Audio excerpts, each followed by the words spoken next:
میرے مالک نے اس امت پر یہ فیضان فرمایا کہ اس کا قرآن بھی محفوظ ہے اور نبی پاک صلی اللہ علیہ وسلم کا فرمان بھی محفوظ ہے، آپ کی اداؤں کے ساتھ محفوظ ہے۔ میں ایک آپ کو مثال دیتا ہوں، اگر ہمارے نبی پاک صلی اللہ تعالی علیہ وسلم کے چلنے کا انداز کیا تھا، اگر ہمیں یہ معلوم نہ ہوتا تو کیا فرق تھا؟ کوئی جنت جہنم کا مسئلہ تو نہیں ہے نا، لیکن میں قربان جاؤں ان صحابہ پر اور ان کے شاگردوں پر، ان کے اگلے شاگردوں پر، یہاں تک کہ جنہوں نے میرے نبی کی چال بھی ہم تک پہنچائی۔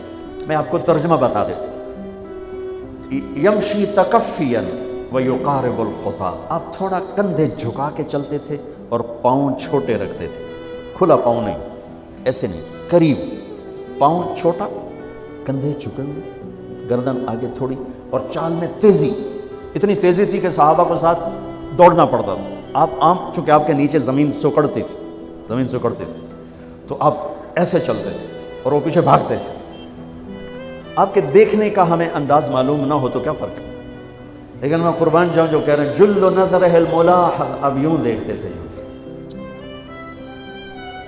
ایسے نہیں دیکھتے تھے حیا کی وجہ سے، بلکہ یوں دیکھتے۔ کبھی کبھی ایسے ہوتا تو پھر ایسی تجلیات اور آنکھوں سے نور نکلتا کہ سارے صحابہ یوں ہو جاتے۔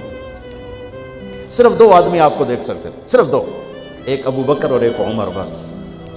یضحکان الیہ ویضحک الیہما، دونوں آپ کو دیکھ کے مسکراتے اور آپ ان کو دیکھ کے مسکراتے، باقی کوئی آپ کو آنکھوں میں آنکھیں ڈال کے دیکھ نہیں سکتا تھا، آپ کی نظر شرم و حیا ایسے تھی۔ کوئی آپ کو ادھر سے بلاتا، مفتی حامد صاحب مجھے کہیں مولوی صاحب تو میں اتنا ہی کروں گا، اس تو میرے کو بھی نہیں، مولانا ارشاد صاحب کہیں جناب مولانا صاحب، اتنی میری طاقت ہے۔ لیکن جب میرے نبی کو دائیں سے کوئی بلاتا تھا یا رسول اللہ، تو اب یوں نہیں کرتے، اب یوں کرتے تھے، پورا مڑتے تھے اس کی طرف، پورا سینہ سے سینہ ملاتے تھے۔ ادھر سے کسی نے کہا یا رسول اللہ، تو اب یوں نہیں کرتے، اب یوں کرتے تھے پورا۔ میں قربان جاؤں، اس موبائل نے کتنی بد اخلاقی پھیلائی ہے کہ ایک آدمی بات کر رہا، وہ موبائل دیکھ رہا۔ وہ خاص طور پر والدین سے کہہ رہا ہوں، اب چھوٹا بچہ آئے اور اسے تم نے توجہ نہ دی، یہ گھروں میں 99.9% بلکہ 100% ہو رہا ہے، فون پہ لگے ہوئے، چھوٹا معصوم بچہ ماں سے بات کر، وہ فون پہ لگے ہوئے، ہاں بول کیا نا، سن دی پائیاں بھوک نہیں، آپ نے ذبح کر دیا۔ عربی کا لفظ ہے توجہ فرمائیں، یہ لفظ عربی کا توجہ فرمائیں کا مطلب ہے، یہ توجہ کی تا ہٹاؤ تو نیچے اس سے وجہ نکلتا ہے، وجہ چہرے کو کہتے ہیں۔ توجہ فرمائیں کا مطلب ہے بوتھا شریف میرے حال کر، اب میری طرف چہرہ کر کے بات کر۔ میرے نبی جب کسی سے بات کرتے تھے، سینہ بھی اس کو دیتے تھے، چہرہ بھی اس کو دیتے تھے۔ جب آپ غمگین ہوتے تھے کیا کرتے تھے؟ اب داڑھی پکڑ کے یوں بیٹھ جاتے تھے، یہاں ٹیک، اس کو نہیں، اور یوں پکڑ دو۔ تھوڑی دیر کے بعد سر پہ ہاتھ پھیرتے اور پھر یوں فرماتے۔ یہ میرے نبی کے غم کی نشانی۔ آپ کسی دکھ میں ہیں، کسی غم میں ہیں، سبحان اللہ، جب آپ کسی کو بلاتے تھے تو ایسے نہیں کرتے تھے، ایسے کرتے تھے، پورے ہاتھ کے اشارے سے، ایسے انگلی اٹھانا عیب ہے، یوں کرتے تھے۔ جب آپ محفل میں بیٹھتے تھے تو چوکڑی مار کے بیٹھتے تھے، اتحیات صرف نماز میں آپ کی ہے، باقی آپ چوکڑی مار کے بیٹھتے تھے، اور پوری محفل میں ٹانگ نہیں پھیلاتے تھے، چاہے کتنی لمبی مجلس ہو جائے ٹانگ نہیں پھیلاتے تھے کبھی بھی۔ عزت دیتے تھے، سامعین جالسین کو احترام دیتے تھے، عزت دیتے تھے، اور دوران گفتگو آپ یوں کرتے رہتے تھے، یوں۔ یہ آپ کی بے ساختہ حرکت تھی، یہ ہتھیلی، یہ انگوٹھا، یہ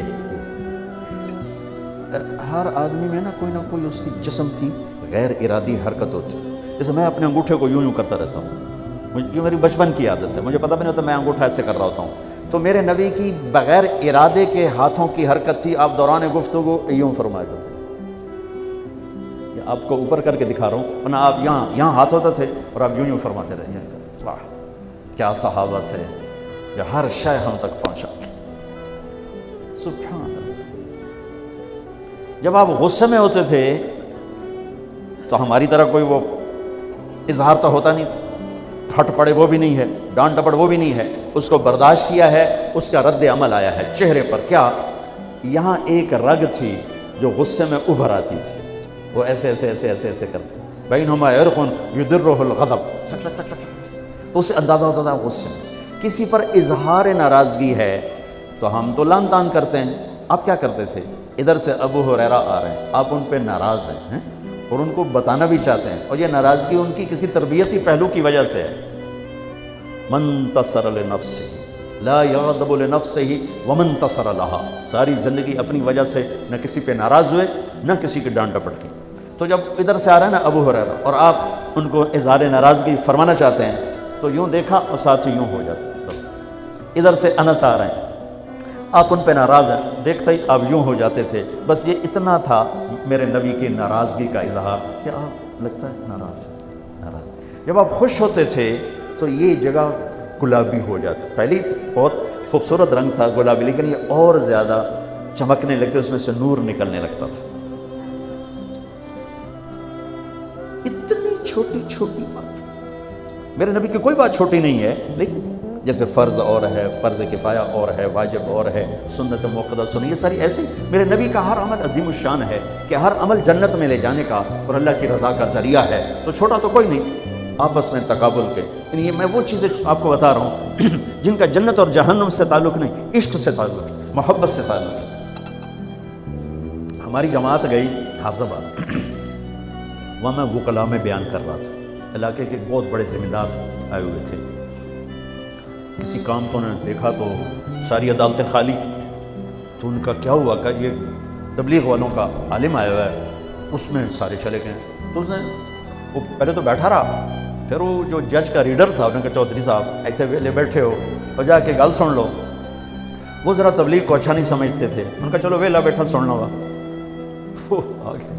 میں اس وقت اللہ کے نبی کے جانور بتا رہا تھا کہ میرے نبی کی 9 بکریاں تھیں، ان کے نام عجوہ، سقیہ، برکہ، ورثہ، زمزم، اطلاق، اطراف، قیسا، قمرہ۔ 9 بکریاں، 10واں بکرا یم، اور اس میں قمرہ آپ کی زندگی میں مر گئی۔ یہ احسان عظیم ہے ان ہستیوں کا جو واقعی اس قابل تھے کہ اللہ نے کہا رضی اللہ عنہ، جاؤ میں راضی ہو گیا، جو مرضی کرو میں راضی ہو گیا، سبحان اللہ، واہ۔ اور آپ کے اونٹ تھے 2 عسکر اور ثعلب، اور آپ کے خچر تھے عفیر اور دلدر اور فضہ، اور آپ کے پاس گدھے تھے 2 عفیر اور یعفور، اور آپ کی اونٹنیاں تھیں عزبہ، جدعہ، شہبہ، قصوہ، اور آپ کے گھوڑے تھے لزاز، تراز، لحیف، سجل، سکب، صبحہ، ورد، یعصوب، یعقوب، یہ آپ کے گھوڑوں کے نام۔ ایک گھوڑے کا نام تھا ورد، کیوں تھا؟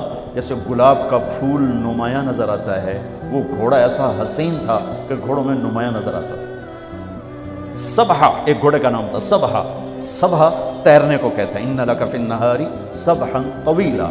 اس گھوڑے کا نام صبحہ کیوں تھا؟ جب وہ دوڑتا تھا تو لگتا تھا جیسے پانی تیرتا جا رہا۔ خیر میں پھر لمبا چلا گیا، وہ جو تھے نا چودھری صاحب، وہ بیان سن رہے تھے، وہ گئے واپس تو اپنے امام کو بلایا، کہا مولانا صاحب ایک مسئلہ دسو کی اپنے نبی دی بکریاں دا نام کی ہے؟ وہ آکھن لگا یہ بھی کوئی مسئلہ ہے؟ اگے ہے تو بھاویں نہیں، میں تو اج دس ساڑھے نبی دی بکریاں دا نام کی۔ اسا کہ مسئلہ ہی کوئی نہیں تو میں دساں کی؟